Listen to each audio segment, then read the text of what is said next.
Bonjour à toutes et à tous et bienvenue dans le podcast Crochet et vous. J'espère que vous allez très bien et que vous avez votre ouvrage à portée de main pour crocheter ou tricoter pendant que je vous explique ce qui se passe dans le monde du crochet, les actus, les petites choses à savoir. Bref, un petit temps pour vous, tranquillement. Au programme de cet épisode numéro 108, Jimmy va nous expliquer ce qu'est qu'un crochet along et pourquoi ce format séduit de plus en plus les passionnés. Nous découvrirons deux coffrets de la nouvelle collection des éditions de Saxe avec le chat que vous voyez là-haut. Je vous ai déjà présenté le chien, maintenant il y a aussi toute la collection des chats et Debo en profitera pour nous présenter aussi son petit chat qu'elle a également réalisé avec l'aide d'un de ses coffrets. Nous accueillerons également Magali et Marie-Ange qui viendront nous présenter un week-end tricot-crochet qu'elles organisent. Vous verrez, c'est une chouette initiative. Et enfin, notre invitée du jour sera l'atelier de Zaliu, qui est une créatrice d'amigurumi, donc c'est Cassandre, et elle a un style très personnel, vous allez voir, inspiré de la pop culture et de l'univers fantastique. Elle fait des créations qu'on a rarement vues, donc ça va être un épisode très sympa. Installez-vous confortablement, prenez votre crochet ou votre tricot, et c'est parti pour l'épisode numéro 108.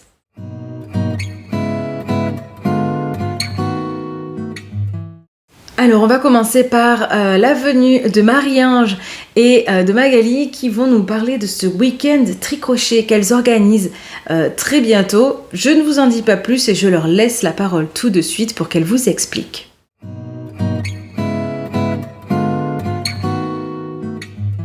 Coucou, bonjour. Alors moi c'est Magali. Moi c'est Marie-Ange. Et on va vous parler toutes les deux du week-end tricochet qu'on organise en Alsace, dans le Haut-Rhin, à Osenbach, du vendredi 16 au dimanche 18 octobre 2026. Alors, moi je suis la petite sœur. Et moi la grande. Voilà. Alors déjà, merci à Aurélie de nous accueillir dans son podcast pour vous présenter ce week-end. Ce sera un week-end bien-être, détente, relaxation, dans un gîte qu'on a vraiment choisi avec soin. Il y aura un espace wellness pour celles qui le souhaitent, un sauna et un jacuzzi accessible H24 quand vous le souhaiterez. Et il y a aussi un superbe salon où il y a plusieurs canapés, des hamacs et on va pouvoir s'étaler avec nos laines. Voilà, pour tricoter à volonté, papoter si on en a envie. Donc comme je vous le disais, moi c'est Magali. Vous pouvez me suivre sur le compte Happy Bull Magali Laurent et je suis créatrice de moments précieux. Donc je propose des ateliers par enfants, mais aussi des cercles de femmes. J'ai une autre corde à mon arc, c'est que je propose également des massages.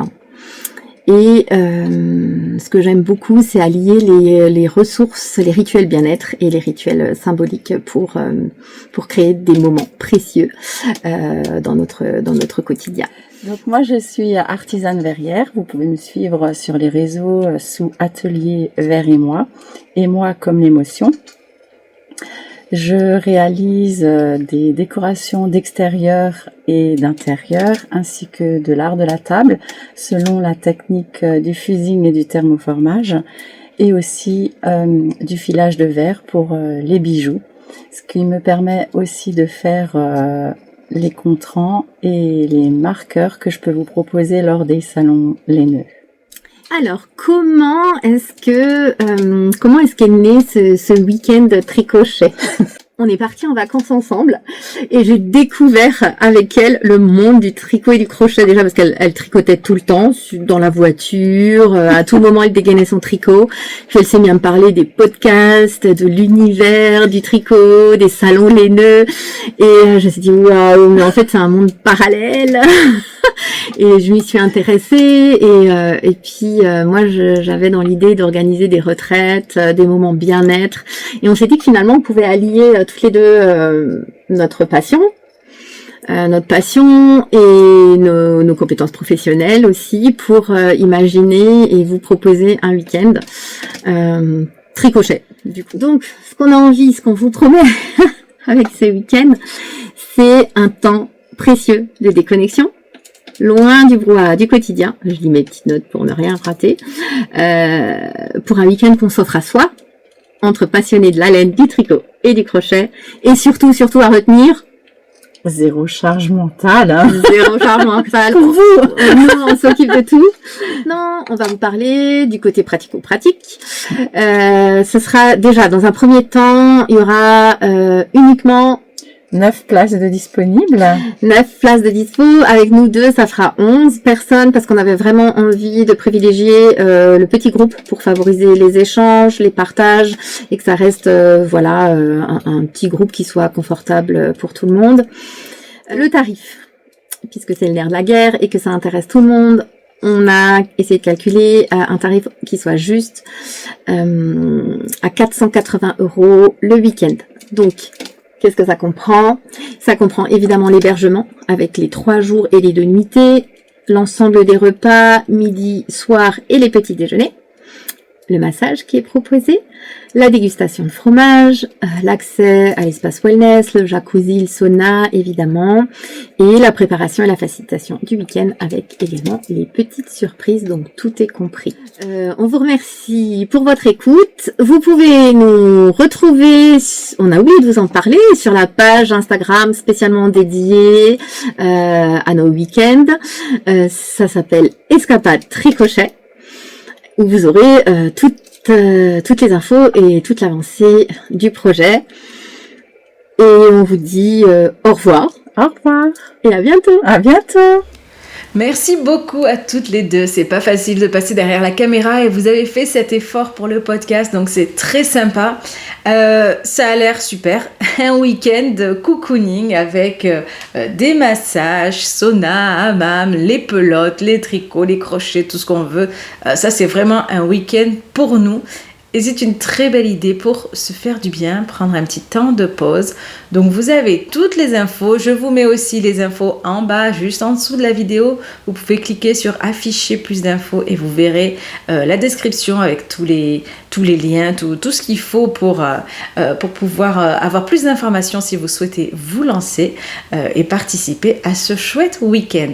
Merci encore Marie-Ange et Magali pour votre venue dans ce podcast. On va continuer avec la présentation du kit du petit chat qui est là-haut, qui est donc Aspen, le petit chat, qui est réalisé par Little Bichon et qui est édité par les éditions de Saxe et qui est un régal à crocheter comme souvent avec ces petits kits qui sont très très chouettes.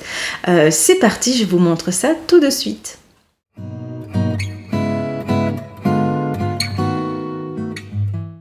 Donc c'est le kit du petit chat Aspen qui est réalisé par Marlène Hutré, plus connue sous le nom de Little Bichon, et qui est édité par les éditions de Saxe. Il est au prix de 17,90 € et nous allons le découvrir ensemble. Alors déjà un point important, cette boîte, elle donne vraiment envie. Vous avez plein d'infos dessus qui vous disent notamment ce qu'il y a à l'intérieur du kit et comment vous allez pouvoir réaliser ce coffret. Vous avez aussi quelque chose que j'adore et que l'on avait découvert avec Lizzie Le Corgi lors d'une précédente présentation. Le fond de la boîte sert de déco. Je vais vous montrer ça tout de suite. Allez hop, voyons ce qu'il y a à l'intérieur. Alors on retrouve le logo de Little Bichon et les différentes pelotes. Donc on a de quoi faire en quantité. La petite boîte est à double fond pour une seconde surprise. On a donc le tuto. C'est un livret qui est toujours très bien fait. Alors moi j'adore ces livrets parce que ils sont clairs, les photos explicatives sont quand on en a besoin. Ça c'est parfait, je sais déjà que je vais me régaler. Ensuite on a du rembourrage. On a le matériel qui est important à avoir comme l'aiguille, le fil et une aiguille en fer. Ça change des kits avec ces aiguilles en plastique qui sont très désagréables. Un petit peu de fil supplémentaire pour la broderie. Et un crochet ergonomique taille 2,5. Un crochet qui, à mon avis, sera très agréable à utiliser aussi et qui change également des crochets en fer que l'on retrouve dans beaucoup de kits. Et enfin, le fond de la boîte pour pouvoir faire sa photo à la fin et qu'on peut utiliser comme déco. C'est parti, je me mets à l'ouvrage et je vous en dis un peu plus juste après. Alors voilà, donc la magie opère et voici le petit chat terminé. Il est très mignon. Une fois de plus, je suis surprise par sa taille parce que je le trouve plus grand que ce que j'imaginais. En termes de matériel, il me reste tout ça. Il a sa petite gamelle qui est ici, donc c'est quand même un kit très généreux parce qu'il me reste encore pas mal de petites choses. En termes de tuto, comme d'habitude avec Little Bichon, on comprend tout, on tombe net pile poil sur les bonnes mailles. J'ai eu un peu plus de difficultés par rapport au chien à coudre les pattes. Elles sont plus compliquées à bien placer pour pas qu'il donne une impression d'être en lévitation. Donc il faut bien prendre le temps, bien lire et regarder les détails, les endroits où sont placées les épingles. Mis à part ça, voilà, tout est très très bien expliqué. Alors j'ai fait un petit peu la bouche à ma sauce. J'avais envie de faire toute la même couleur.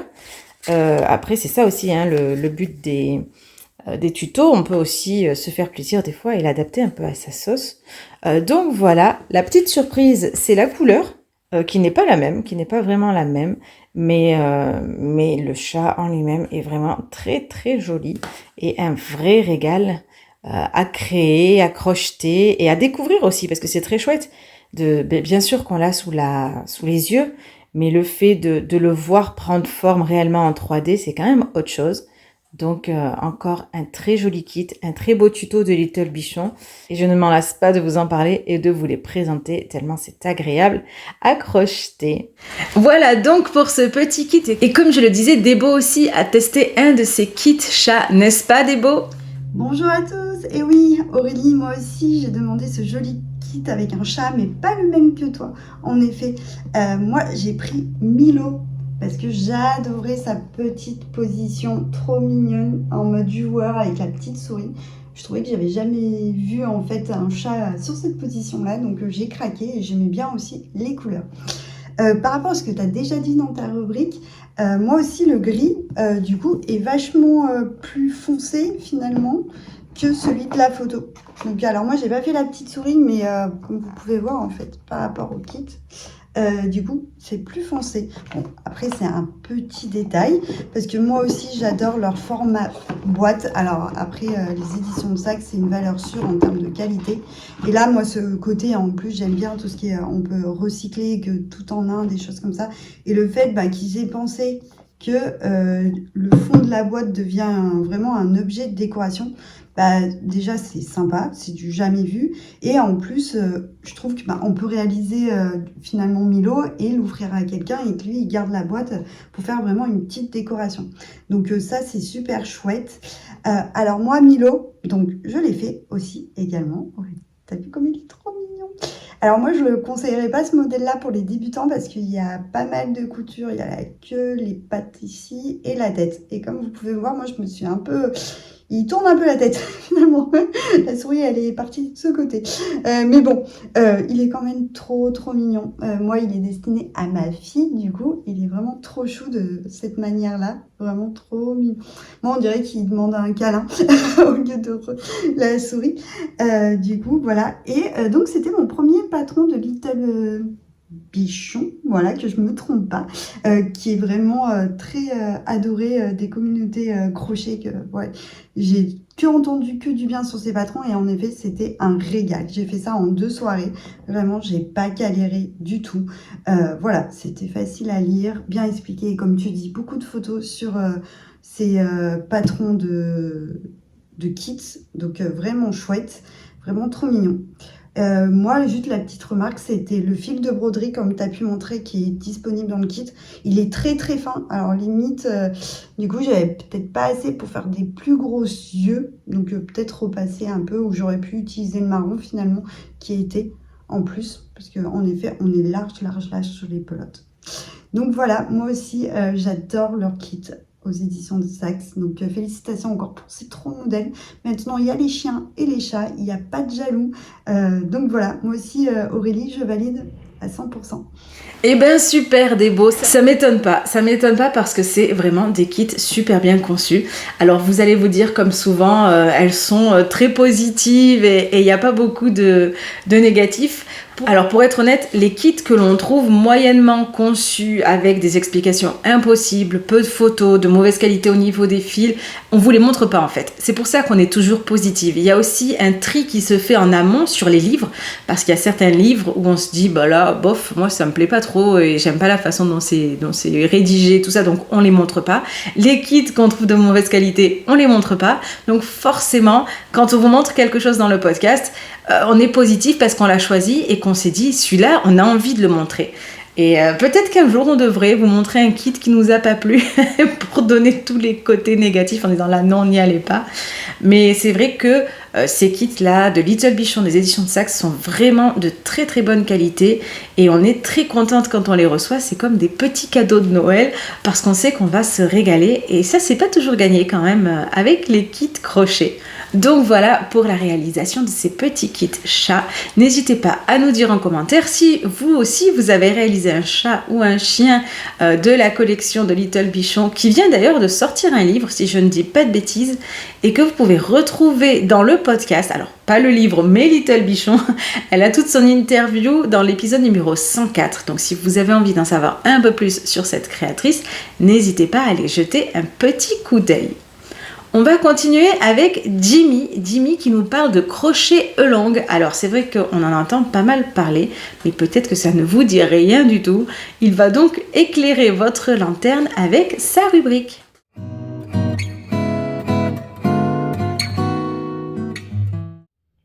Bonjour à toutes et à tous et bienvenue dans cette nouvelle rubrique au sein du podcast de Aurélie Crochet et vous. Aujourd'hui, je vais vous parler de projets qui nous tiennent souvent sur de longues périodes, voire tout au long de l'année, voire plusieurs années, comme dans mon cas. En fait, il s'agit des crochets de longue. Donc, ce sont des projets qui sont particulièrement gros, assez denses, avec beaucoup de travail, qui vont s'étaler sur une longue période.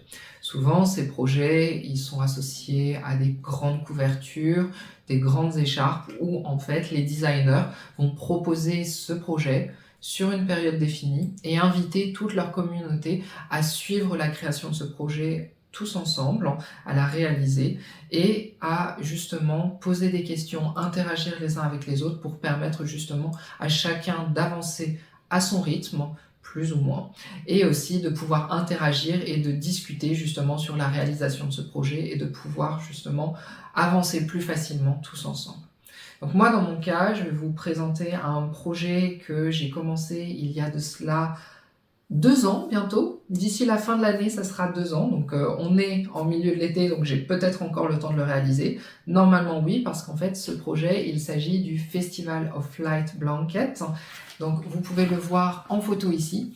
Il s'agit d'une couverture patchwork qui a été designée par Jessica Wyfall.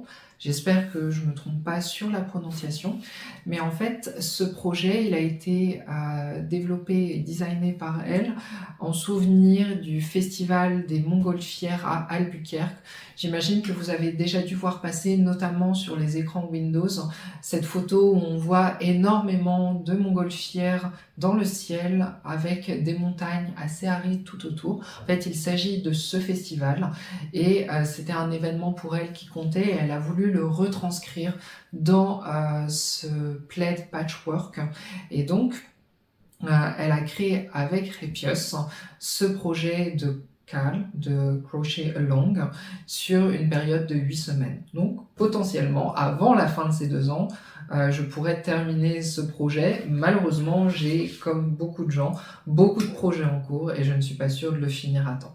Mais ce que je trouvais très intéressant de vous parler, c'est qu'il y a un grand nombre de crochets longs qui se mettent en place tout au long de l'année, soit à partir de cet été. Notamment, on va avoir Lila Bjorn qui a créé un crochet long pour cette période estivale qui est la Five Flower Blanket, donc des fleurs de fée, un plaid fleurs de fée qui est magnifique. Et on a aussi par exemple en ce moment des projets mystères qui se développent. Par exemple, on va avoir Croche Tamaï qui est en train de créer un projet summer, un projet d'été, qui va être une surprise. Donc c'est ce genre de projet où tout le monde peut collaborer les uns avec les autres. Vous pouvez prendre vos propres fils ou prendre les fils qui sont recommandés. Parfois vous avez des kits qui sont mis en place, notamment je vous conseille d'aller regarder sur le site de Repios.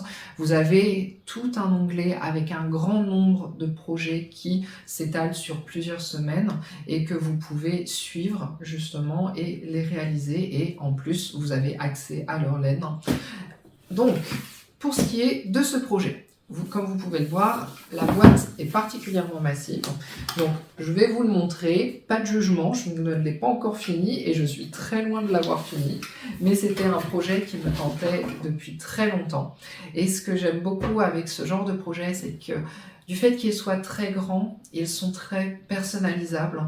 On va avoir des designers qui vont développer leur patron au point où ceux-ci vont être très, très personnalisable, très malléable. Vous pouvez seulement prendre une partie du patron, tout comme prendre l'entièreté, changer toutes les couleurs, changer le type de fil, et ce de manière très facile. Et en plus, vous pouvez échanger avec les designers durant cette période, ce qui permet de faciliter justement ces modifications. Et c'est vraiment ça qui est chouette. Dans mon cas, puisqu'il s'agit du tout premier, j'ai décidé de suivre pas à pas, mais je vais vous glisser un certain nombre de photos autour où vous avez des personnes qui sont allées avec leurs propres envies, leurs propres couleurs, et c'est vraiment chouette. Donc comme vous pouvez vous en douter, puisqu'il s'agit d'un patchwork, on va avoir un grand nombre de pièces à assembler à la toute fin. Ce que j'espère ne sera pas trop long, mais comme vous pouvez le voir ici sur le patchwork, on a un certain nombre de triangles de tout un tas de couleurs différentes. Et donc dans cette boîte, on avait ici le choix entre de la laine Metropolis de Repios, ou le kit Cotton Organicum. Donc là, ici, vous avez un grand nombre de pelotes. Je vais vous les montrer sans tout faire tomber. Donc, vous avez une boîte entière remplie de pelotes avec quasiment toutes les pelotes de la gamme.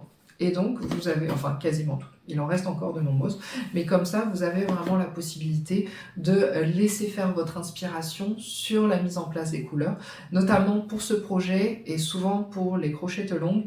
Les pelotes, les couleurs qui sont utilisées sont souvent très variées, ce qui fait que, par exemple, dans ce kit, on a largement assez de coton pour pouvoir réaliser des extensions du projet en lui-même, ou carrément de pouvoir continuer sur d'autres projets avec. Par exemple ici, j'ai déjà utilisé le jaune de manière assez large et je ne vais pas en avoir besoin plus que ça. Donc c'est assez chouette de pouvoir se dire qu'on a des restes par la suite qui vont nous servir pour d'autres projets, à moins que vous soyez comme moi et que ça va être des pelotes qui vont traîner dans un coin et augmenter votre stash. Mais c'est vraiment chouette de pouvoir se dire que l'on a justement accès à un grand nombre de couleurs. De plus, dans le cadre de Repios, ils développent souvent des kits avec, par exemple, ici, on avait une tasse qui était associée à ce kit, à ces pelotes, et on avait aussi des cartes postales qui peuvent être assez chouettes à envoyer. Notamment, j'ai vu des personnes qui utilisaient les cartes postales pour glisser aussi un triangle ou un carré qui était réalisé dans le projet pour l'envoyer à des amis et potentiellement justement s'échanger des couleurs, et je trouvais l'idée vraiment très sympa. Donc voilà, j'espère que cette présentation du kit Festival of Light Blanket vous a intrigué, et surtout que ça va vous donner envie de suivre ces cales, ces crochettes longues chez d'autres designers. Et notamment, n'hésitez pas, chaque année Repios lance un énorme projet et crée des kits, et donc c'est l'opportunité justement de suivre un groupe entier et d'interagir avec eux, de poser des questions et pourquoi pas de se challenger sur une longue période. Comme vous avez pu le voir, vous n'êtes pas obligé de le faire dans les temps. Généralement, les patrons sont gratuits, c'est seulement la laine que vous avez à acheter, et c'est souvent des laines qui sont disponibles chez les marques sur de très longues périodes. Et donc, vous avez vraiment la possibilité de suivre pas à pas ce projet chez vous en autonomie, souvent avec des vidéos pas à pas pour chacune des parties des patrons, ou bien vous pouvez les réaliser avec justement l'entièreté de la communauté du designer ou de Crépios, puisque de nombreuses personnes s'y ajoutent. Souvent des groupes Facebook sont créés, ou encore on va avoir des groupes sur Ravelry, des forums pour justement interagir et s'entraider. Donc aussi pour vous montrer, on a les patrons qui sont présents de manière assez claire, où on va avoir justement toutes les explications de manière écrite, des schémas de l'aide, on va avoir des petits patrons un peu astuces, ou encore des motifs qui sont présents pour vous aider à créer vous-même votre propre patron, votre propre version de vos crochets de long. Donc voilà, si vous avez des questions, n'hésitez pas. Si vous êtes curieux d'entendre parler d'autres crochets de longue, n'hésitez pas à en faire part en commentaire et je me ferai une joie à chaque rubrique de parler d'un nouveau crochet de longue ou justement lors de la sortie des crochets de longue chaque année, de vous refaire justement un petit topo de ce qui est disponible à l'heure actuelle et de ce que vous pouvez réaliser. Je vous souhaite un très bon dimanche, j'espère que celui-ci est ensoleillé chez vous et je vous dis à une toute prochaine, je rends l'antenne à Aurélie. Au revoir. Merci beaucoup Jimmy de me rendre l'antenne. Alors, c'est une rubrique très intéressante parce que ce projet est assez dingue. Cette couverture est magnifique et de savoir qu'on peut crocheter en communauté, de partager peut-être ses doutes, de se dire mais là ça tombe comme ça, est-ce que c'est normal? Là j'ai dû défaire, les autres qui réagissent en disant oh mais oui moi aussi j'ai défait. Enfin bon, c'est assez sympa cette idée. Et puis là cette boîte que tu as, elle est vraiment très chouette avec toutes ces couleurs, ça donne envie de s'y mettre, même si comme tu le dis il faut un certain temps pour le faire en entier. Je voulais rebondir sur, et c'est le cas de le dire, sur ces ballons, ce festival de montgolfière qui est quand même absolument incroyable. Donc il se déroule à Albuquerque au Nouveau-Mexique, donc c'est au sud-ouest des États-Unis. C'est le plus grand rassemblement mondial de montgolfières. Donc pendant 9 jours, des centaines de pilotes venus des 4 coins de la planète se retrouvent pour faire décoller leurs ballons devant près de 800 000 visiteurs. Alors il y a bien sûr plein d'animations, plein de choses hallucinante à y découvrir. Le spectacle le plus impressionnant, c'est sans doute la Mass Ascension, où des centaines de montgolfières s'élèvent presque simultanément dans le ciel au lever du soleil. Il faut savoir que ce festival est également célèbre pour ses montgolfières avec des formes spéciales. On y croise des animaux géants, des personnages de dessins animés, des abeilles, des bouteilles, des dragons, toutes sortes de créatures hallucinantes. Et lorsque la nuit tombe, la magie continue avec les Balloon Glows. Et c'est là que la créatrice dont tu nous parles a créé cette superbe couverture, puisque ce sont des montgolfières qui restent au sol, mais qui illuminent leur enveloppe grâce aux flammes des brûleurs qui sont à l'intérieur de chaque ballon. Et c'est des dizaines de lanternes géantes colorées qui s'illuminent dans l'obscurité et qui créent une ambiance féerique que l'on peut comparer à des feux d'artifice par exemple. Donc c'est un événement qui est énorme avec des chiffres hallucinants. Il y a entre 500 et 600 montgolfières qui participent chaque année. Et il faut savoir que c'était un événement qui a commencé en 1972 avec seulement 13 montgolfières. Donc c'est assez incroyable de voir l'ampleur que ça a pris et de voir que c'est quelque chose de magique et forcément il y a des retombées, par exemple dans les milieux créatifs comme le crochet avec ce crochet long très chouette qui est sur cet événement. Donc un grand merci Jimmy de nous avoir fait découvrir cet événement qui est vraiment exceptionnel. Alors personnellement, j'habite pas loin de la ville de Annonay, que vous connaissez peut-être. Annonay, c'est la ville des frères Montgolfier. Et il est vrai que les matins, quand le ciel est bien dégagé de ma fenêtre, je peux voir de temps en temps décoller des montgolfières. Et ça, c'est vraiment très très chouette. C'est magique. Donc voilà, si vous passez dans ma région, sachez qu'il y a le musée des frères Montgolfier et que cela vous montre aussi la création de la montgolfière, leur première tentative jusqu'à la création finale d'une montgolfière qui a réussi à voler et qui était à l'époque quelque chose de magique. Même aujourd'hui, ça reste quelque chose de magique et d'exceptionnel. Alors, on va continuer cet épisode avec notre invité du jour. Alors, si vous aimez les amigurumi qui sortent de l'ordinaire, qui sont inspirés d'univers de jeux vidéo, de dessins animés, d'univers assez coloré et exceptionnel avec des formes dans tous les sens, vous la connaissez peut-être. On accueille donc tout de suite Cassandre de l'univers de Zaliu qui va nous faire découvrir son monde de crochet assez impressionnant.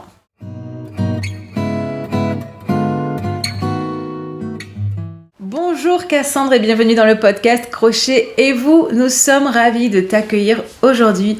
Est-ce que tu peux te présenter et nous dire comment est né l'univers de Zaliu ? Bonjour Aurélie, bonjour à tous. Alors, je vais me présenter en quelques phrases. Je m'appelle Cassandre, je réalise des amigurumi spécialisés dans la pop culture, notamment grâce à mes techniques de finition qui s'appellent le needle felting, que je vous en parlerai probablement plus tard. Finalement, j'ai découvert le crochet un peu par hasard, suite à une période de dépression après avoir perdu mon travail, et je cherchais un petit peu à savoir ce que je voulais faire plus tard, parce que j'ai un peu saturé de ma branche de métier initiale, et je voulais continuer tout de même à travailler dans l'artisanat, dans le fait main, dans la création pure et dure. Et je me suis lancée à faire des formations un peu à droite à gauche, la dernière en date étant une formation de cosmétiques naturels et bio, pour lequel je me suis formée à créer mon entreprise, et par la suite, j'ai décidé de créer l'atelier de Zaliu. Alors pour la petite histoire, normalement l'atelier de Zaliu devait s'appeler Opal Cosmétique.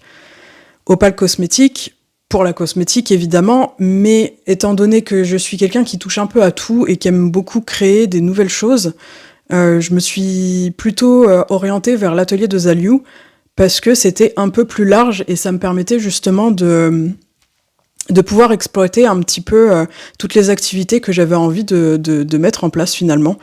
Et j'ai pris énormément d'affection pour le crochet parce que c'est la chose qui m'a permis de sortir de ma dépression.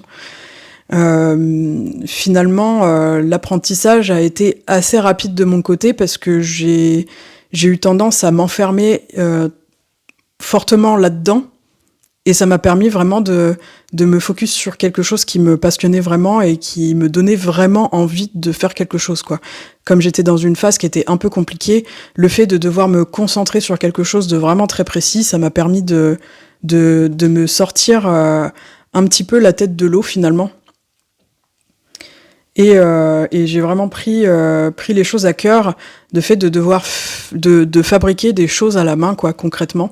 Et c'est comme ça qu'est né l'atelier de Zaliu finalement. Donc Opal Cosmétique est devenu l'atelier de Zaliu, et comme j'ai connu le crochet par la suite, je suis tombée amoureuse de cette activité et du coup je me suis lancée dans la création d'amigurumi. Eh ben c'est super, et souvent le crochet a ce côté, souvent il sauve un petit peu, il permet de passer au-delà d'un deuil, de passer au-delà d'une dépression, d'un burn-out, donc heureusement qu'il est là, ce crochet. Alors depuis tout à l'heure, moi je dis l'atelier de Zaliu avec mon accent terrible, mais c'est donc l'atelier de Zaliu. Alors est-ce que tu peux nous expliquer ce que ça veut dire exactement, que signifie l'atelier de Zaliu? C'est marrant, on m'a pas souvent posé cette question-là, et pourtant c'est légitime parce que justement c'est le nom de mon entreprise. Alors en fait, ce pseudo Zaliu, ça provient justement des jeux vidéo, tout simplement. Des jeux vidéo parce que la plupart du temps, quand on lance une partie, on doit sélectionner un pseudo. Et moi j'en avais marre de choisir un pseudo à chaque fois, de réfléchir à un nom qui pouvait plus ou moins être attribué, parce que la plupart du temps quand on lance un jeu en ligne, ça nous met que le pseudo est déjà utilisé par quelqu'un d'autre, ou enfin voilà. Et quand j'étais ado, j'avais testé un petit peu comme ça en tapotant des noms et tout, et Zaliu faisait partie de ça. Et finalement, Zaliu était disponible à chaque fois pour toutes les parties que je pouvais faire sur divers jeux vidéo, en ligne, pas en ligne, enfin voilà, ça passait tout le temps, en fait. Donc du coup, je suis restée avec ça, et finalement, ça fait partie aussi de ma seconde identité, hein, mine de rien. On peut dire que c'est mon autre prénom qui du coup est associé aussi à mon univers créatif, à mon univers visuel ou à l'identité de mon imagination. C'est vrai que quand on crée un compte, que ce soit sur des plateformes de jeux en ligne, que ce soit sur d'autres choses, sur des forums ou peu importe, souvent c'est déjà pris. Moi qui suis une très grande fan de Queen, je peux vous dire que le pseudo Queenette est pris partout, donc autant en trouver un autre. Donc c'est quelque chose qui me parle. Et du coup, personne n'a eu l'imagination d'écrire Zaliou, donc t'étais tranquille pour que ça t'ouvre les portes de toutes les plateformes sans être embêté par la recherche d'un autre pseudo. Du coup, quand on découvre ton univers, comme tu le dis, il y a tout ce côté très fantasy, manga, gaming, bon, il y a tout ce côté-là. Il y a aussi parfois un petit côté sombre sur certaines de tes créations. Alors du coup, d'où te vient toute cette inspiration ? Alors oui, ce côté très fantasy, manga gaming reflète effectivement ce que j'aime. Et j'adore tous les univers à base de dragons, de licornes, de paillettes, enfin voilà, tout ce qui est féerique, fantastique finalement. J'aime beaucoup aussi les jeux vidéo, et justement dans ces jeux vidéo là, parfois il y a aussi des personnages et des choses qui sont un petit peu plus sombres, et ça c'est ce que j'aime aussi dans la généralité des choses. En fait, je crée la plupart du temps selon mon humeur et mes émotions. Pour moi, chaque création réalisée par un ou une artisane est en partie faite avec un bout d'âme de cet artisan-là. C'est ça que j'essaye de transmettre dans mes créations. Comme je le disais plus tôt, le crochet, ça m'a sorti de la dépression. Et j'aime à penser que je ne suis pas la seule dans ce cas-là. Et c'est pour ça aussi que j'essaie de transmettre un maximum mes émotions et ma sensibilité dans mes créations. Parce que justement, ça nous permet, nous aussi, de nous exprimer au-delà de la création physique. C'est-à-dire que psychologiquement aussi, ça nous permet à nous d'évacuer peut-être un trop-plein d'émotions qu'on pourrait avoir, ou une sensibilité qui est parfois pas spécialement mise en avant dans la globalité de la vie de tous les jours. Et la création artisanale, pour moi, c'est vraiment ça, l'essence. C'est vraiment... chaque artisan a sa patte artistique parce qu'il a des émotions, parce qu'il a une sensibilité, et parce qu'il doit et il a envie de transmettre ces choses-là.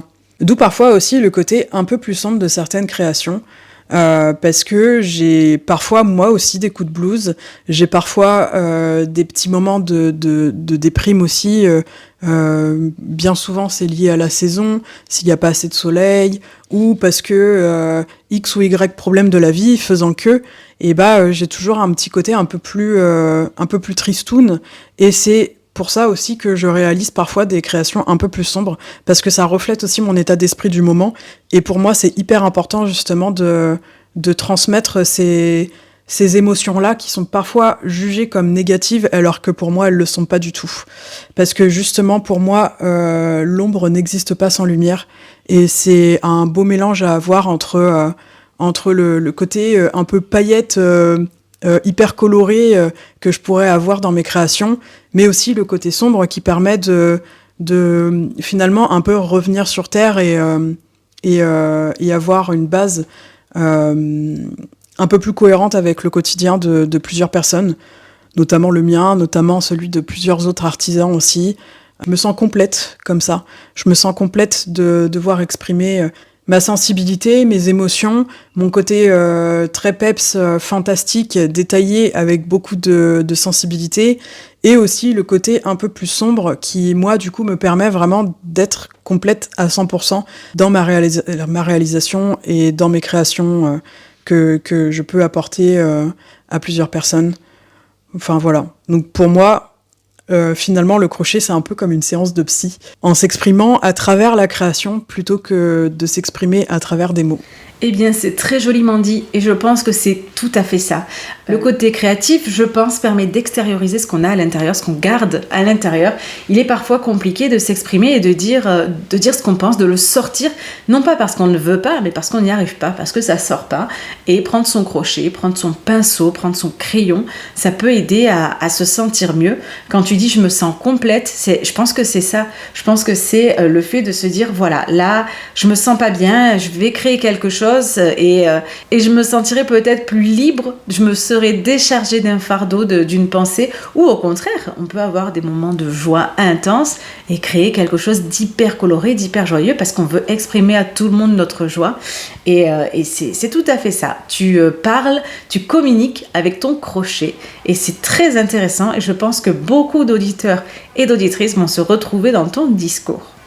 Donc, on le voit derrière toi et tu nous l'as dit, tu réalises énormément de personnages que beaucoup de gens reconnaissent immédiatement, surtout ceux qui pratiquent les jeux vidéo.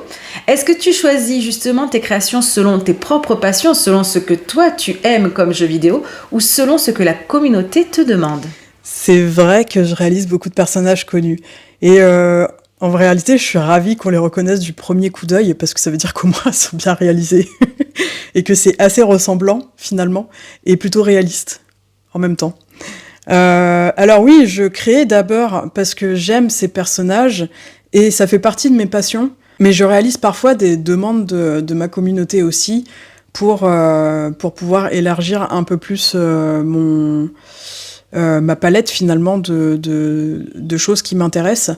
Quand ce sont des univers que je connais, c'est assez facile pour moi d'incarner ou de réaliser un croquis ou quoi que ce soit en lien avec le personnage parce que pour moi, quand on réalise un personnage, il faut qu'on arrive à capter l'essence même du personnage et justement retranscrire selon les émotions que ça nous procure en jouant à tel ou tel jeu par exemple ou selon le manga comment joue le personnage, etc.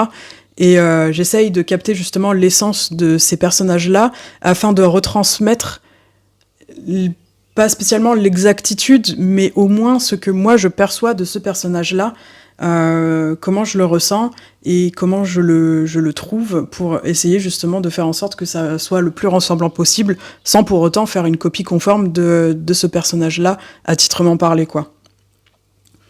Donc quand ce sont des univers que je ne connais pas spécialement, je me renseigne. Voilà, je me renseigne, je regarde d'autres animés, je teste d'autres jeux, enfin voilà, j'essaye de m'imprégner au maximum justement de ces univers-là que je ne connais pas spécialement pour pouvoir retranscrire l'essence de nouveau de certains personnages connus, d'autres un peu moins, et je crée toujours en fonction de ça, quoi. Ce qui est important pour moi aussi quand je crée des personnages connus de tous, ou plus ou moins de tous, c'est aussi de récupérer certains détails pour lesquels on ne fait pas spécialement attention quand on regarde le personnage dans son ensemble. Mais moi, j'aime beaucoup les détails et j'aime beaucoup retransmettre ces détails-là, justement, qui permettent de se dire « Ah, tiens, c'est ce personnage-là ». C'est vrai que ce personnage-là a ça. C'est vrai que c'est un détail qu'on voit pas spécialement, mais qui, quand même, dans l'ensemble, se retrouve bien placé parce que c'est un détail qui est propre au personnage et qui lui est propre à lui-même, quoi. Enfin, qui lui est propre à lui-même, tout simplement. Et oui, et on a bien compris l'idée, je pense. Et c'est assez intéressant comme façon de travailler parce que tu pourrais dire, voilà, je recopie, le personnage, il a telle tête, il a telle couleur, je fais et point barre. Et non, tu vas aller au-delà de ça pour farfouiller un peu justement sa personnalité, pour comprendre un peu ce qu'il est. Et je pense que ça peut aider à une meilleure réalisation parce que parfois, il y a des petites choses, quand on connaît le personnage qui est créé, on sait qu'il a peut-être une petite façon de regarder, qu'il a peut-être une petite façon de positionner son aile, enfin, un détail insignifiant, comme tu le dis, ces petits détails. Et si ça manque, si c'est pas dans la création, on va le voir. Si on connaît le personnage, on va se dire « Ah, il est bien fait, mais dommage, il manque ce petit truc qui fait que c'est ce personnage-là. » Et si tu t'imprègnes, et si tu vas au-delà et que tu fais ces recherches dont tu nous parles, du coup, ces petits détails, tu les vois et tu peux les mettre dans ta création. Et ça, je pense que c'est très important. Alors, ce qui est impressionnant dans ton travail, c'est ce niveau de détail dont on parle justement. Les cheveux, les textures, les volumes. Certaines créations ressemblent presque à des figurines de collection. J'en vois pas mal derrière toi qui sont très chouettes. Combien de temps peut te prendre une pièce comme celle que l'on peut croiser sur ton compte Instagram par exemple ? Merci beaucoup. Oui, j'aime le détail dans mes créations, en mélangeant diverses techniques justement. Donc, j'essaye de me baser aussi un maximum sur plusieurs techniques qui relient la laine de manière générale, c'est-à-dire que ma spécialité, c'est la laine cardée. Enfin, du moins, le piquage à l'aiguille en laine cardée, qu'on appelle plus communément sur les réseaux sociaux, parce qu'il n'y a pas beaucoup de Français qui font ça, du moins sur des créations comme les amigurumis, le needle felting. Et moi, c'est un peu ma spécialité parce que justement, j'adore créer les expressions avec cette technique-là, les yeux notamment. Parce que ça me permet justement de créer ma propre feutrine directement imprégnée dans ma création. Et c'est ça qui donne justement ce côté-là un peu réaliste et un peu émotif aussi à certaines de mes créations. Et c'est vrai effectivement que le temps passé dessus pour les détails est assez long parfois. Beaucoup même, parfois. Et c'est d'ailleurs pour ça que je les présente comme des objets de décoration, effectivement, parce qu'il y a énormément de travail derrière, et ce sont des pièces vraiment qui sont pensées et travaillées pour que ce soit de la décoration. En tout cas, moi, je les imagine très bien prendre leur place dans une bibliothèque ou une étagère, justement, en guise de décoration, que ce soit dans une chambre, un bureau, enfin, une bibliothèque, même... l'environnement quotidien, finalement, ça peut être aussi à côté d'un pot de fleurs, enfin voilà, peu importe. Moi, je les imagine très bien, en tout cas, en guise de décoration. Et j'en ai d'ailleurs un petit peu chez moi, que ce soit dans ma chambre, dans mon salon, enfin voilà. Et donc, je vais te montrer le modèle qui a été le plus long à réaliser pour moi, parce que le patron a été réalisé en portugais. En portugais, traduit en anglais, mais avec un outil de traduction qui n'était pas spécialement adapté pour justement les instructions de crochet. Et comme tu peux le voir, la laine cardée qui me permet de faire justement des expressions de regard, de visage vraiment différentes. Cette pièce-là m'a demandé 70 heures de travail, parce que j'ai utilisé aussi du fil de fer dans les ailes qui lui permettent justement de garder aussi la position souhaitée. J'ai réalisé un petit peu aussi de brossage avec du fil acrylique, chose que j'ai aussi réalisée pour cette création-là, derrière, pour ses cheveux. Voilà, j'utilise un petit peu des petites touches un peu par-ci par-là. Et vraiment, la réalisation de la laine cardée sur mes créations, je trouve que c'est vraiment magnifique. Voilà, je sais pas ce que tu en penses, mais dans l'idée, c'est vraiment quelque chose que j'adore faire. Et cette création-là m'a demandé vraiment énormément de temps, entre la traduction du patron et essayer de comprendre justement les termes qui sont associés à tout ça. Il y a aussi énormément de couture. Et ça, on le néglige assez, je pense, en tout cas dans les amigurumis. La couture, ça fait perdre énormément de temps, surtout avec de la laine chenille, parce que c'est très difficile de coudre avec de la laine chenille. Moi, j'utilise d'autres techniques pour ça. Mais bon, après, chacun utilise ses techniques différentes en fonction d'eux. Mais voilà. Et en moyenne, mes créations, justement, sur Instagram, me prennent, en tout cas, les gros modèles, ça peut aller entre 10 et 30 heures de travail, à peu près.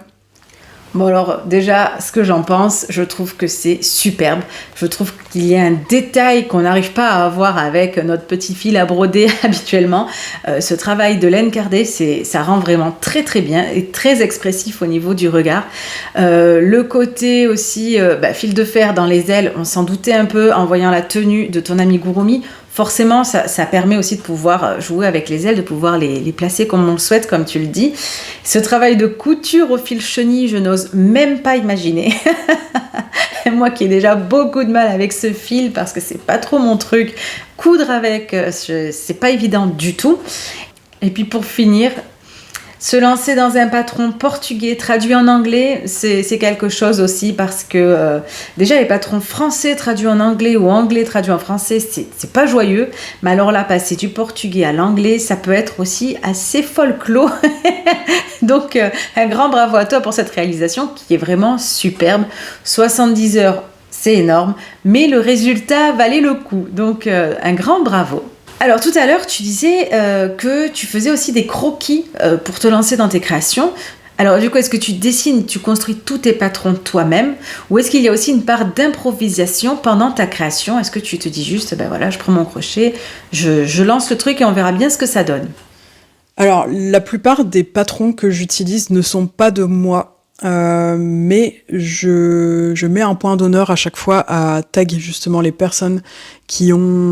créateurs qui ont écrit le patron parce que je sais ce que c'est d'écrire des patrons, je sais le temps que ça prend, je sais le travail derrière qu'il y a et le stress qu'il peut y avoir aussi, surtout quand on lance des tester calls pour tester le patron avant la mise en vente de celui-ci.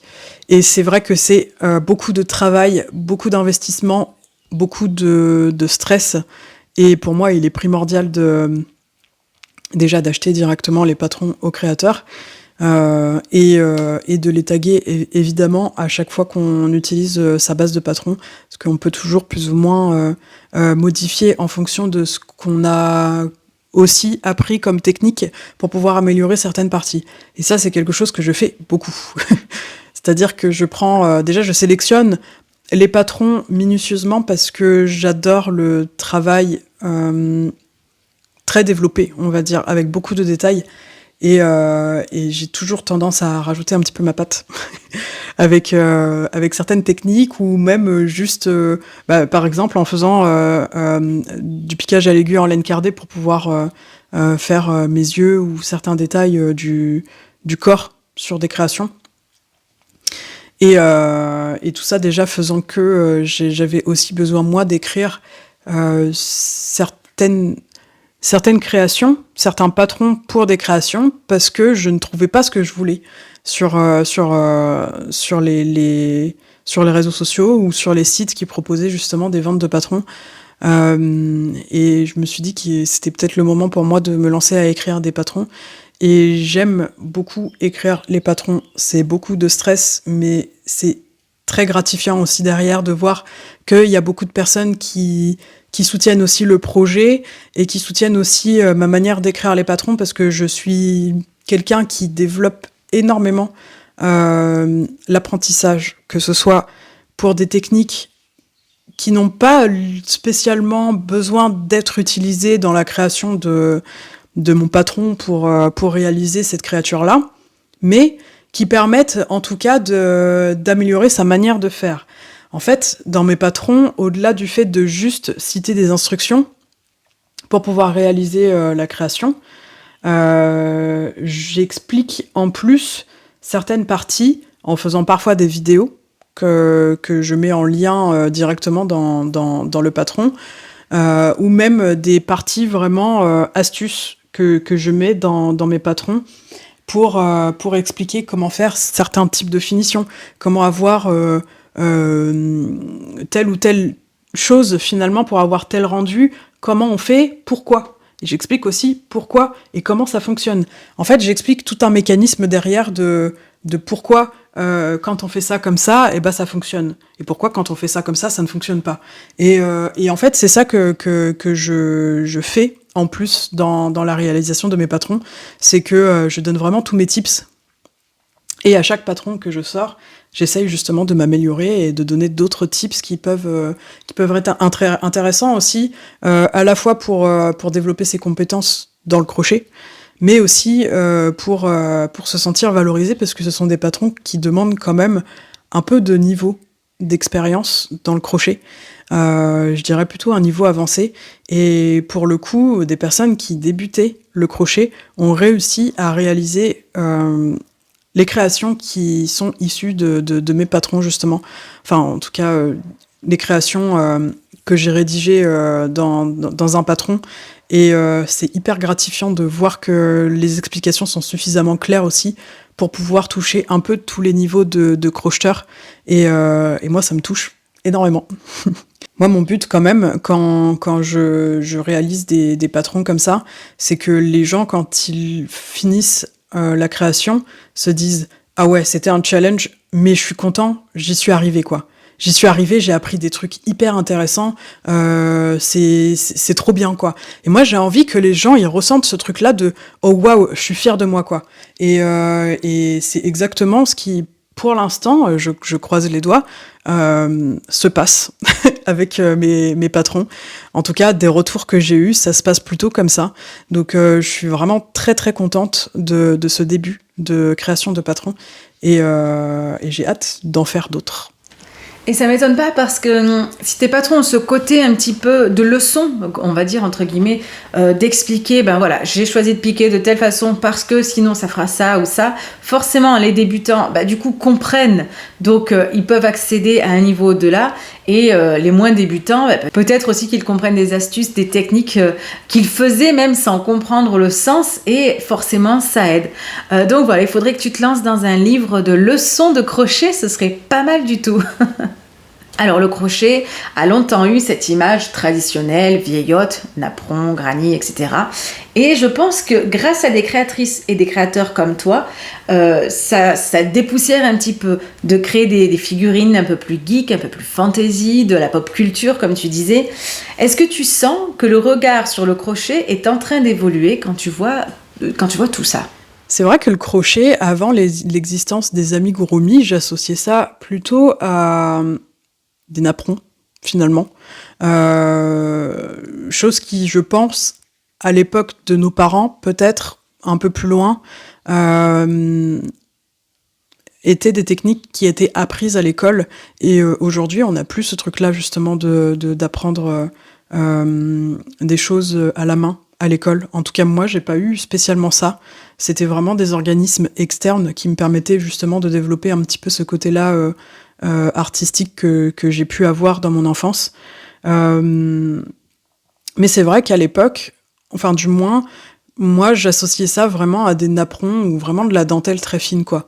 Et le fait de voir que le crochet ne peut pas être réalisé par des machines, déjà, impossible à l'heure actuelle en tout cas, d'être réalisé par des machines, ça rajoute vraiment quelque chose de plus à l'artisanat et au fait main, parce que on se dit que d'une pelote, on peut réussir à faire des créations comme ça, finalement, comme des napperons, comme de la dentelle, comme des vêtements, comme vraiment énormément de choses, des plaids, moi je trouve ça juste incroyable. Et je pense qu'aujourd'hui, le regard a énormément changé sur le crochet, parce qu'on peut réaliser vraiment quelque chose de nouveau à chaque fois. Les techniques, et moi j'ai beau apprendre des nouvelles techniques à chaque fois, il y a toujours une variété qui est énorme. En termes de motifs, en termes de mailles, en termes de création tout court, je pense qu'on peut faire énormément de choses avec le crochet, au-delà de juste faire des amigurumi et que des rangs en mailles serrées par exemple, ou que des tours en mailles serrées par exemple. On peut faire aussi énormément de choses pour lesquelles c'est encore un peu insoupçonné. Pour moi, les amigurumi, c'est juste une étape de plus au crochet, qui est quand même, rappelons-le, une technique de fabrication ancestrale. Et je trouve ça fabuleux que ça continue d'exister et que ça continue de se développer aussi. Et je pense très sincèrement que la vision, en tout cas, sur le crochet de manière générale, est en train de changer. Et comme je le disais, le crochet est une activité qui est exclusivement humaine. Et aujourd'hui, dans l'ère de l'IA qui prend place un peu partout à droite à gauche, qui prend le dessus aussi par rapport à certaines branches de métiers de l'artisanat de manière générale, en tout cas la plupart du temps c'est l'artisanat qui est touché. Au-delà de ça, il y a beaucoup d'autres secteurs, mais on va se consacrer sur l'artisanat. c'est quand même assez problématique.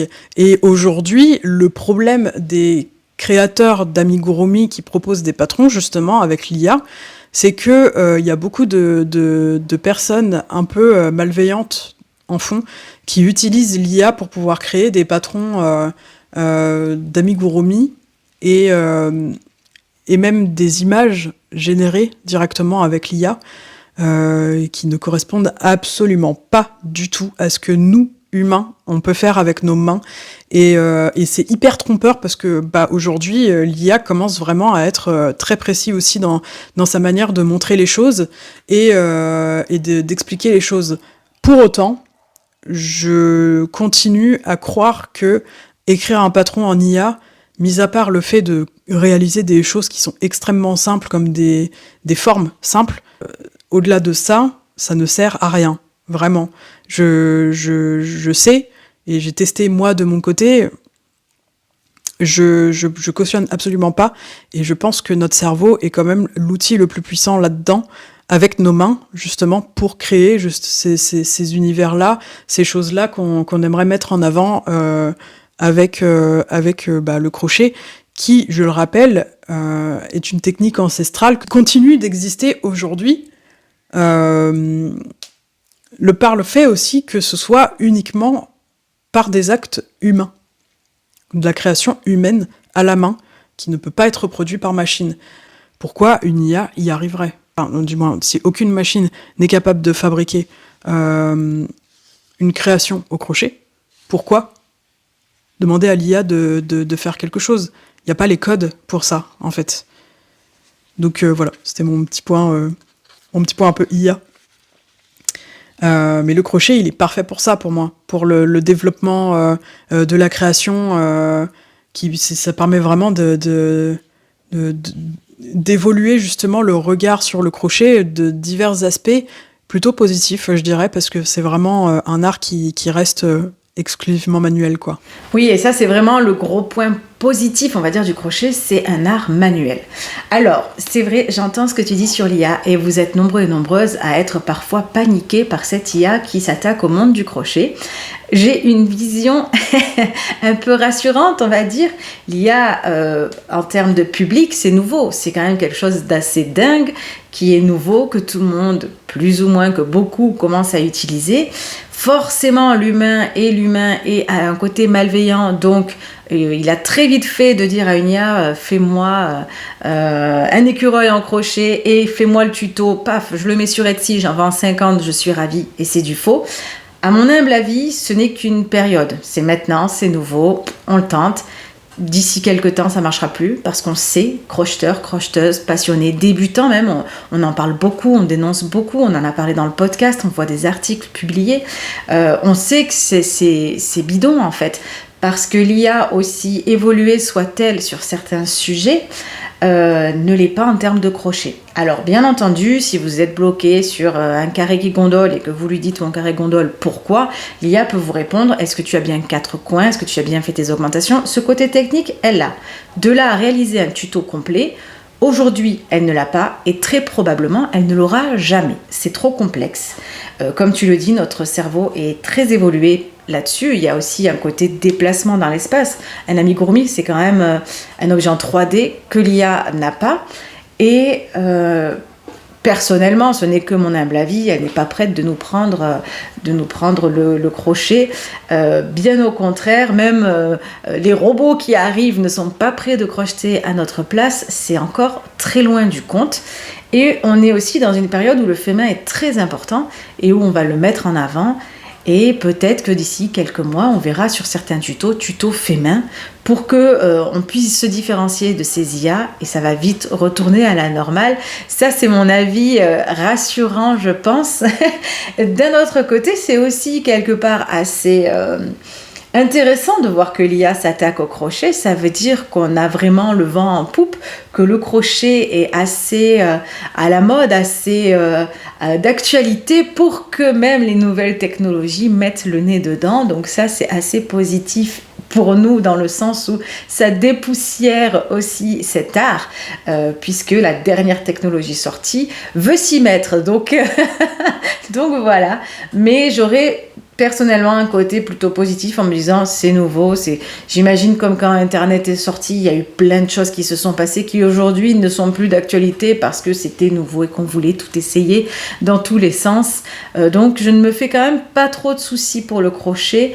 Ce qui me pose problème avec cette IA, puisqu'on en est là et que je suis lancée dans le sujet, ce qui me pose problème, c'est quand une créatrice crochette très bien, qu'on montre une photo de sa création qui est parfaite et qui est à 100% sur fait main, puisqu'on le sait en tant que crocheteuse, et que la personne en face qui connaît moins bien le crochet dit « Ah oui, mais ça c'est une IA ».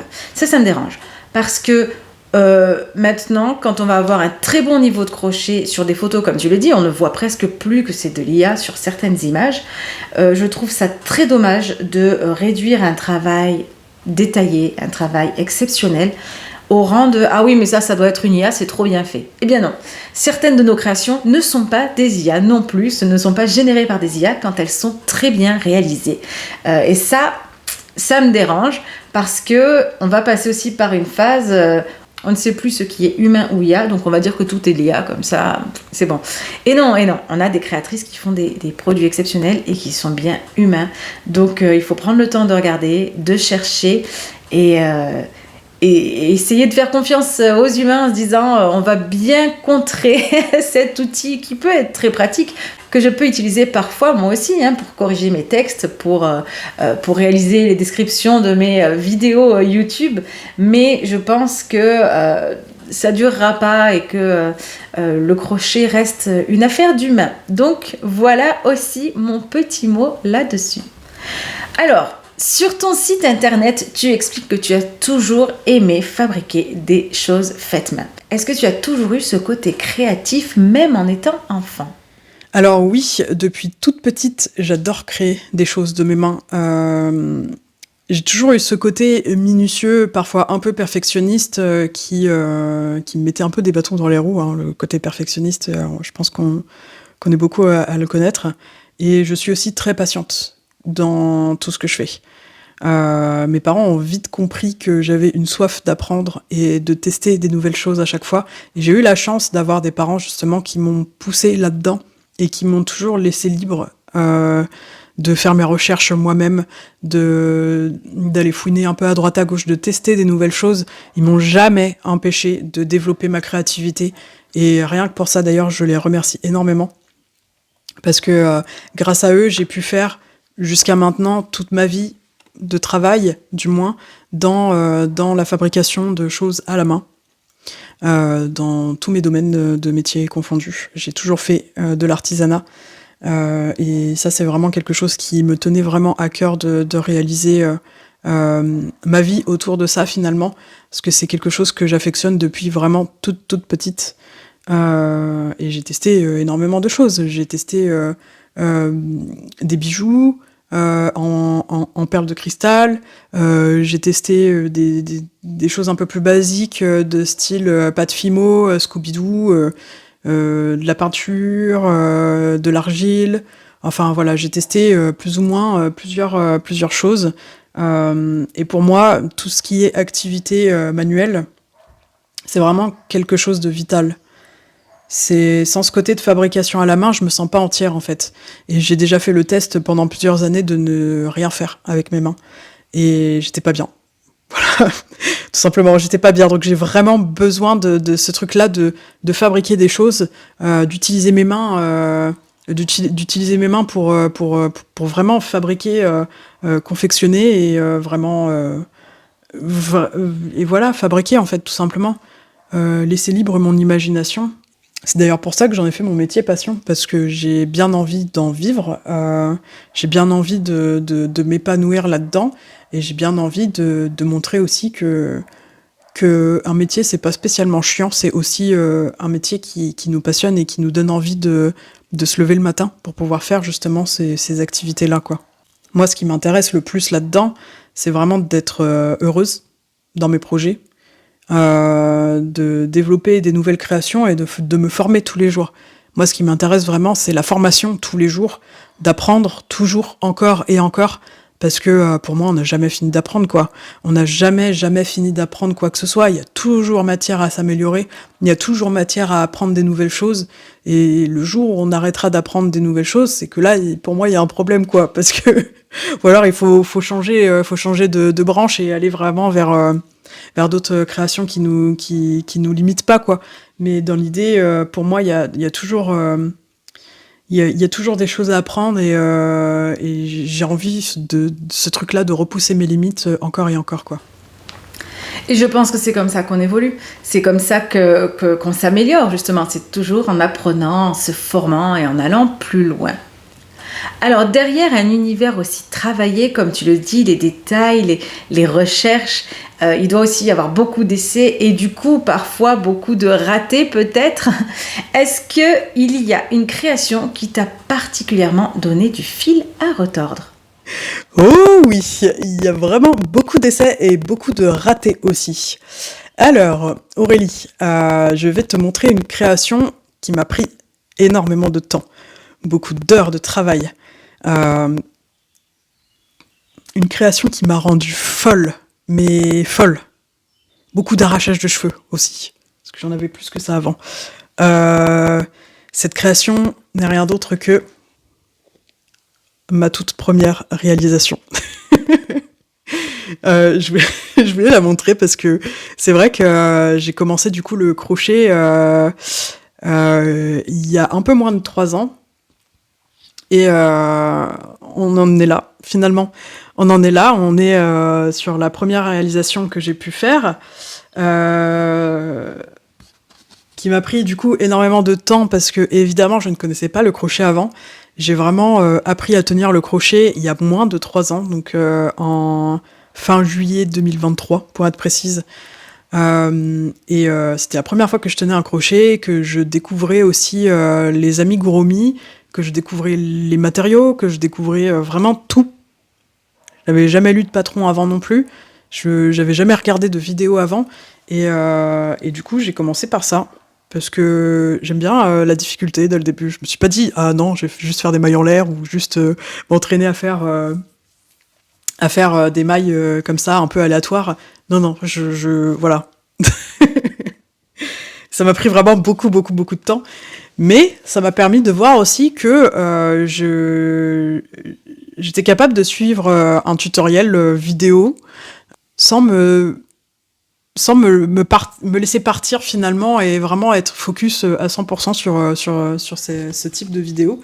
Et je suis plutôt contente parce que c'est grâce à ça, c'est grâce à cette peluche finalement qu'une histoire d'amour entre le crochet et moi est née, quoi. Donc c'est plutôt beau finalement. C'est ma petite création chouchoute, on va dire, la toute première que j'ai pu faire. Elle vaut de l'or, celle-là. Et puis après, évidemment, les autres projets qui m'ont demandé le plus de temps, c'est la création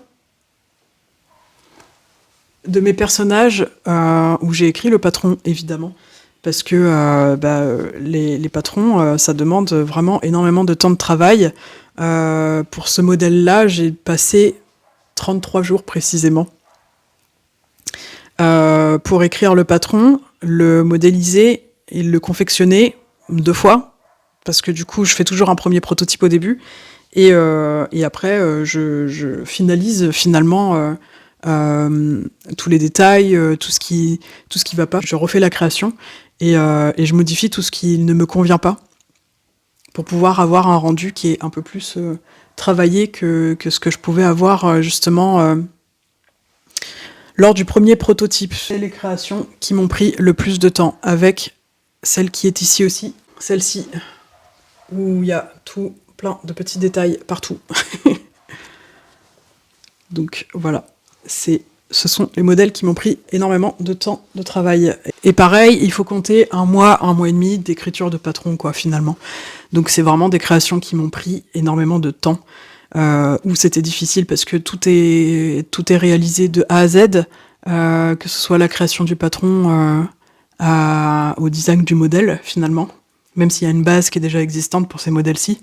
Mais je suis toujours contente d'arriver au bout de mes projets, peu importe la difficulté, parce que quand je réalise quelque chose comme ça, il est vrai que je défais, refais énormément de fois les créations avant d'en faire un deuxième prototype finalement et de pouvoir les finaliser. Donc je suis vraiment toujours très satisfaite et hyper contente une fois réalisée, parce que je suis contente d'avoir mis un terme du coup à certaines difficultés et certaines fois où je sors un peu de ma zone de confort, quoi, finalement. Alors, ta première création, elle est super jolie. c'est ta mascotte, du coup. Par contre, commencer par ça et surtout commencer par du fil chenille, mais quel cauchemar. Donc, j'imagine que tu as dû bien t'arracher les cheveux, comme tu le dis. Concernant tes autres créations qui t'ont pris beaucoup de temps et qui ont été très compliquées à réaliser, ça se comprend parce qu'elles sont vraiment très jolies, très travaillées, dans le détail et très proches de la réalité des personnages qui existent réellement. Donc, c'est un très beau travail. Donc, pour finir, est-ce qu'un jour tu aimerais créer ton propre univers original avec tes propres personnages totalement détachés des références qui existent aujourd'hui? J'adorerais créer mon propre univers. J'ai déjà énormément d'idées, beaucoup de croquis. J'ai trop d'inspiration pour ça. J'attendais justement de me perfectionner aussi dans la rédaction des patrons pour pouvoir proposer vraiment quelque chose d'hyper quali, parce que j'ai pas envie de me planter finalement. Donc mon but, c'est vraiment pour l'instant de me perfectionner aussi dans la réalisation des patrons, que ce soit en termes d'images, de vidéos proposées en annexe et la rédaction tout court. J'ai vraiment envie de me perfectionner à fond là-dedans pour pouvoir proposer derrière mon propre univers qui sera un peu fantasy, un peu sombre par moment, peut-être un peu moins quand même parce que j'en fais pas beaucoup spécialement, mais vraiment quelque chose qui m'est propre à moi-même, quoi. Parce que j'ai une liste qui attend vraiment d'être réalisée. Et mon rêve de créatrice, justement, c'est de créer mon univers, de créer des personnages qui sont vraiment de l'univers de Zaliu, quoi, finalement, et d'écrire un bouquin. Voilà. C'est mon rêve d'entreprise, d'écrire un bouquin et de créer ma propre marque de laine. Alors ça, c'est vraiment le rêve ultime, quoi. Donc voilà, mais quand on sait aussi que le moindre patron, ça peut me prendre 35 jours en moyenne, voire 40, je me dis qu'il va me falloir beaucoup de temps et de patience avant de réaliser tous ces projets-là. Du moins, je peux pas enchaîner juste la rédaction des patrons, parce que j'ai aussi d'autres projets en cours, j'ai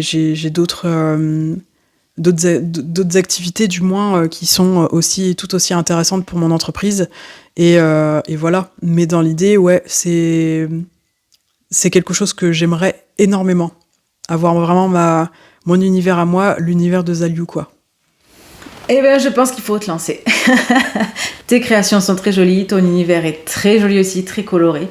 Il faut se lancer. De toute façon, tant qu'on le tente pas, tant qu'on se lance pas, on ne sait pas si ça peut marcher ou pas. Donc, comme vous le savez maintenant, la devise du podcast, c'est « on le tente ». Donc, je n'ai qu'une chose à te dire, tente, lance-toi. Je te dis un grand merci d'avoir participé à ce podcast et d'avoir pris le temps de répondre à toutes mes questions. Est-ce que tu as un dernier mot de la fin ? Eh bien, merci infiniment Aurélie de m'avoir donné la parole aujourd'hui dans ce podcast. Ce fut un réel plaisir vraiment de partager mon histoire avec toi. Et énorme merci de m'avoir donné l'opportunité de m'exprimer à ce sujet. Toutes les personnes qui m'écoutent aujourd'hui, je vous dirais juste de confectionner vos plus belles créations avec le cœur. C'est amplement suffisant finalement. Et si vous débutez dans le crochet, faites parler votre âme dans les créations. Je pense que c'est ça qui démarque vraiment les créateurs. Et c'est vraiment le conseil que je peux vous donner aujourd'hui. C'est de créer avec votre cœur, de créer avec vos émotions et c'est ça qui rend vraiment vos créations beaucoup plus belles. Prenez soin de vous et à bientôt, je l'espère. À bientôt avec grand plaisir et merci à toi d'avoir pris le temps de nous partager tout ce qui se passe dans ton univers de créatrice, tout ce qui se passe aussi dans ta tête et dans ton cœur comme tu le dis. Merci beaucoup. Et c'est ainsi que cet épisode se termine. Un grand merci à vous de regarder tous les dimanches et d'être présents et présentes.